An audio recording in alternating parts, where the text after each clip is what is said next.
Animais do sítio e da fazenda.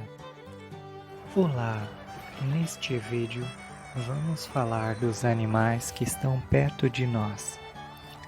Desde os tempos antigos, alguns animais já eram vistos como companheiros do homem.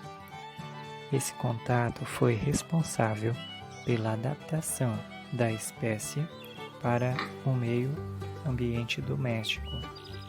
Eles sempre acabam conquistando um espaço no coração de cada um de nós e fazem parte da nossa família.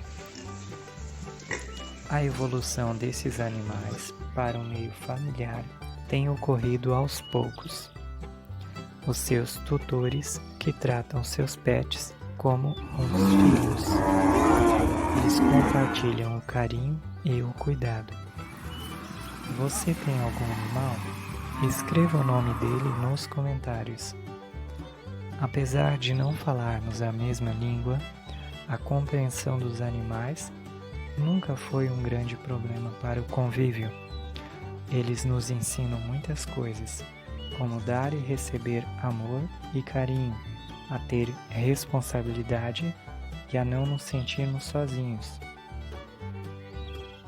Por exemplo, os cachorros e gatos, que normalmente são companheiros mais comuns, transmitem a felicidade ao seu redor, levando-nos a termos reflexões sobre a vida e também nos ajuda a nos sentir mais alegres, independente de termos um dia bom ou ruim.